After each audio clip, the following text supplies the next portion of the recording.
Dari situ juga akhirnya bisa berkembang, kita bisa ikut pameran, kemudian kita juga bisa diajak untuk mengikuti berbagai macam event. Pas yang kami produksi tidak ada kembarannya. Tanpa keberanian, walaupun kita memiliki sebenarnya modal yang cukup, tentu tidak akan bisa terwujud.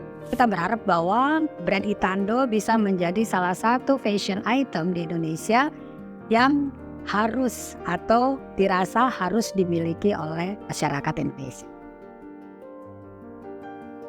Halo, nama saya Meita Maya Timbongol, biasa dipanggil Meita, dan usaha yang saya miliki ialah Itando, yang merupakan singkatan dari Cinta Indonesia.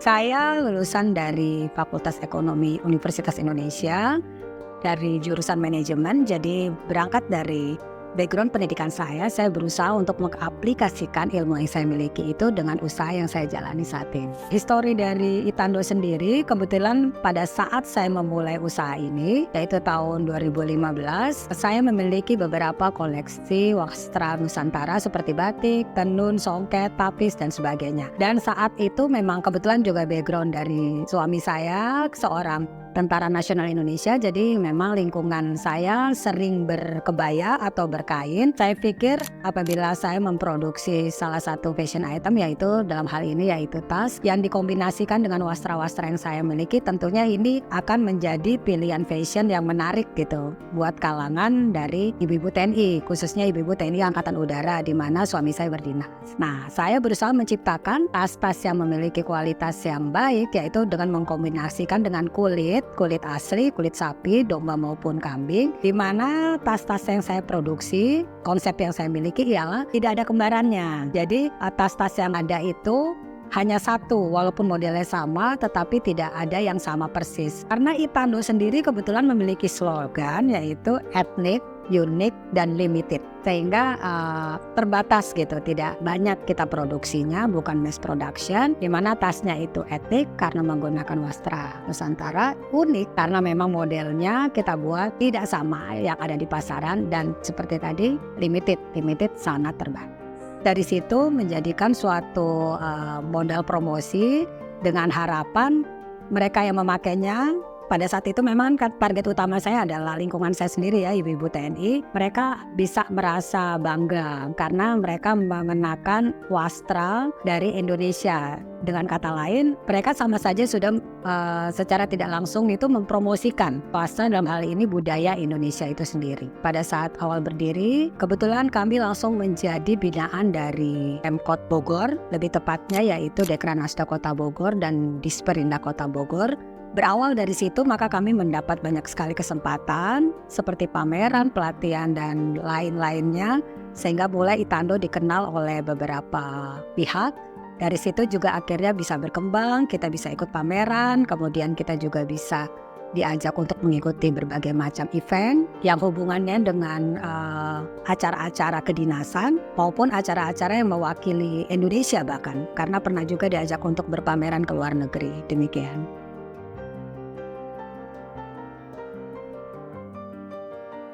Memang awalnya saya berdiri usaha itu tahun 2010, namun bergerak di bidang jasa yang sampai saat ini pun masih berdiri. Usaha jasa tersebut namanya Valentin, di mana kami mengadakan berbagai macam kursus di bidang seni, khususnya kepada anak-anak. Jadi dari usia 4 sampai kurang lebih 15 tahun. Pada saat 2015 itu akhirnya saya memutuskan untuk mencoba di usaha produksi tas. Mungkin tak lain dan tak bukan karena usaha yang saya miliki sebelumnya itu kan berdiri di bidang jasa. Nah, saat ini mencoba untuk bagaimana sih kalau misalkan kita memproduksi suatu barang, dalam hal ini tas etnik yang bisa juga secara tidak langsung mempromosikan atau melestarikan budaya dari bangsa Indonesia sendiri, karena tas etnik Itando itu memiliki konsep bagaimana untuk memadukan wastra Nusantara yang dimiliki oleh Indonesia seperti songket, batik, tenun, tapis, dan lain sebagainya menjadi suatu fashion item, yaitu tas yang bisa digunakan secara eksklusif oleh kaum perempuan, karena kita juga memadukannya dengan kulit yang berkualitas tinggi seperti kulit sapi, kulit domba maupun kulit kambing gitu. Terfikirnya secara spontan karena kebetulan saat itu saya memiliki banyak sekali koleksi wastra. Karena kebetulan mengikuti suami yang berdinas keluar kota, sehingga saya memiliki beragam batik, tenun, songket, tapis. Akhirnya saya pikir kalau misalkan kain-kain tersebut dijadikan suatu bentuk baju itu sudah biasa atau sudah banyak di pasaran. Sehingga saya coba bagaimana kalau bisa memproduksi tas-tas yang modelnya katakanlah lucu-lucu. Saat itu saya memproduksi awalnya clutch, berbagai macam clutch, kemudian baru handbag, dengan harapan tas-tas tersebut bisa dipakai oleh kaum perempuan di berbagai macam event begitu. Kalau support system tentunya keluarga, dalam hal ini suami dan anak-anak, karena tanpa support dari mereka secara penuh tentunya saya tidak akan bisa leluasa atau bebas bergerak dalam menjalankan atau mempromosikan atau membawa tas-tas saya ini untuk lebih dikenal gitu, lebih luas. Yang membedakan itu ialah seperti saya katakan tadi bahwa memang pas yang kami produksi tidak ada kembarannya. Itu yang pertama, satu-satu. Yang kedua, kami berusaha untuk menciptakan model sendiri, yaitu tidak menjiplak dari brand-brand terkemuka. Walaupun memang ada beberapa demand, ada beberapa permintaan dari konsumen untuk membuat yang sama, misalnya seperti brand A atau brand B, memang kita layani karena itu sifatnya adalah orderan khusus ya, special request gitu. Tapi di dalam untuk membuat tas-tas yang kita pasarkan terinspirasi dari brand-brand yang ada, iya, tetapi kita berusaha untuk membuat tidak sama gitu loh. Jadi kita berusaha kreasikan sehingga tidak betul-betul terlihat sama. Untuk awal memang tentunya kita pakai modal sendiri. Justru jujur saat ini saya lagi mau cari modal ini karena rencana kita mau bikin galeri di Jakarta karena kebetulan ada tempat yang milik keluarga yang bisa dibuat atau dimanfaatkan sebagai galeri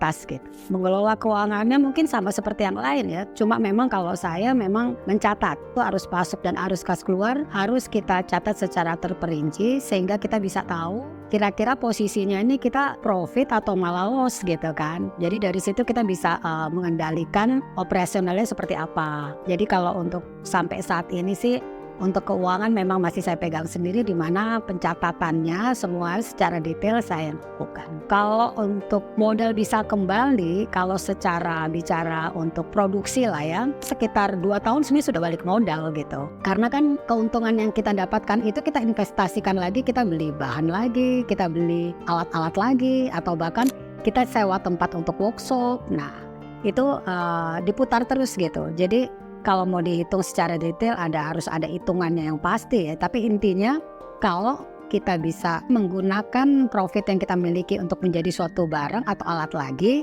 kalau menurut saya pribadi hitungannya berarti itu sudah bisa dibilang itu kita sudah cukup balik modal begitu.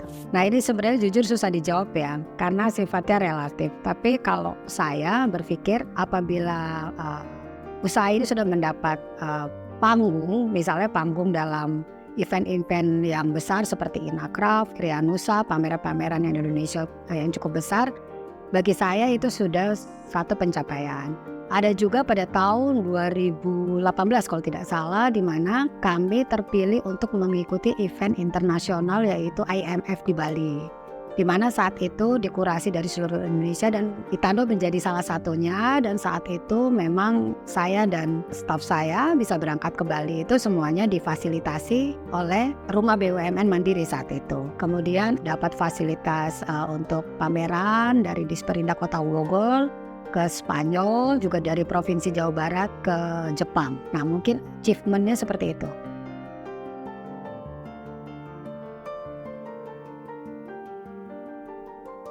Pernah, terutama saat COVID, di mana memang saat itu untuk berjualan sangat sulit sekali. Hanya saja kita tetap berusaha untuk berproduksi karena memang tas yang kami produksi ini memiliki sedikit berbeda dengan yang lain karena kita bukan mass production. Jadi kita memang satu-satu walaupun modelnya sama tapi tidak ada yang sama, jadi tidak ada yang kembar. Maka saya tetap bisa berproduksi walaupun dengan jumlah yang tidak banyak. Mengakalinya seperti itu.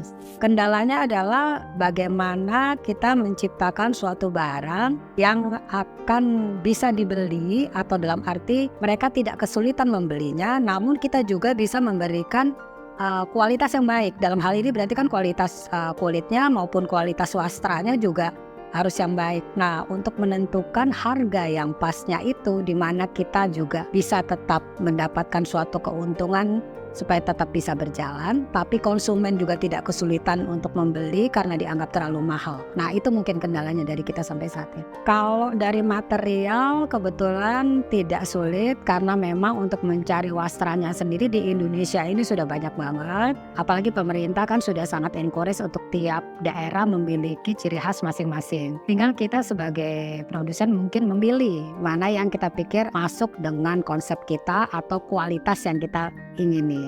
Untuk kulitnya sendiri pun juga tidak sulit karena di Indonesia juga sudah ada yang memproduksi kulit-kulit sapi, kambing maupun domba dengan kualitas yang baik. Namun apabila ada beberapa tas yang kita rasa perlu kita pakai kulit impor juga bisa. Sampai sejauh ini eksekutor untuk desainnya memang saya sendiri. Saya bukan desainer, mungkin lebih tepatnya kreatif lah ya. Karena seperti tadi saya sampaikan bahwa terinspirasi dari tas-tas yang di luar sana yang dengan brand yang begitu banyak iya. Tapi saya berusaha untuk tidak sama persis. Jadi membuatnya katakanlah berdiskusi juga dengan tukang bagaimana caranya agar tasnya itu menjadi seperti yang saya bayangkan dari coret-coretan saya gitu. Strateginya berarti supaya kita mungkin lebih bisa dikenal. Kalau dari saya misalkan saya masuk ke berbagai macam komunitas, itu salah satu strateginya. Kemudian mengikuti berbagai macam event, skalanya kita pilih skala nasional paling tidak gitu kan. Apabila kita tidak mendapat support maksudnya dalam arti free booth, berarti kita juga harus mengusahakan bagaimana kita tetap bisa mengikuti itu. Berarti kita harus secara mandiri, berarti kita harus mengeluarkan dari budget sendiri. Nah, itu harus kita alokasikan. Berarti kita harus pintar-pintar membagi antara budget promosi dengan bagaimana budget untuk bisa tetap berpameran. Kalau strategi yang kami lakukan sih seperti itu. Menurut pengalaman saya semenjak tahun 2015, istilah bulan ramai dan bulan sepi itu tidak ada gitu ya. Karena mungkin produk yang kami buat itu kan segmented ya. Jadi bukan mass production. Sehingga kita sudah memiliki memang langganan-langganan yang khusus. Ditambah lagi dengan langganan-langganan baru di mana mereka melihat kita itu lewat pameran ataupun lewat promosi dari Instagram begitu.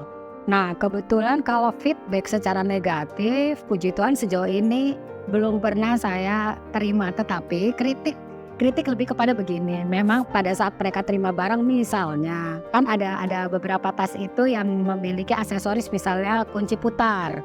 Ternyata di kunci putar itu mungkin katakanlah ada cacatnya sedikit yang terlewat oleh kita. Nah, itu biasanya mereka akan minta ini bagaimana. Nah, dari awal kita menjual, kita selalu menggaransi apapun barang yang kita jual. Artinya apabila ada ketidakpuasan atau kerusakan, itu kita bisa langsung perbaiki. Kita revisi dengan free of charge. Dan biasanya mereka langsung puas dengan pelayanan yang kita berikan. Harapannya untuk 5 atau apalagi 10 tahun ke depan tentunya untuk brand Itando makin dikenal, khususnya untuk perempuan Indonesia, dan makin bisa dipakai dengan berbagai kalangan dan berbagai umur. Tidak hanya perempuan sebenarnya, karena kita juga memproduksi untuk laki-laki, tetapi memang tidak banyak.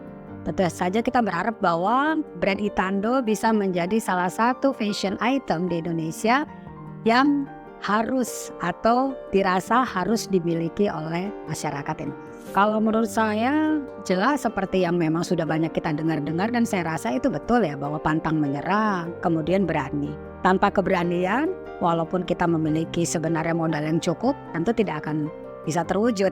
Yang nomor 1 adalah berani melangkah, itu aja sih. Pertama kali kalau kita mau bikin usaha, targetnya mana dulu nih? Kita mau bermain, katakanlah kalau misalkan kita mau jasa atau bikin barang dalam arti produksi sesuatu, yang target pasar yang mau kita sasar yang level mana?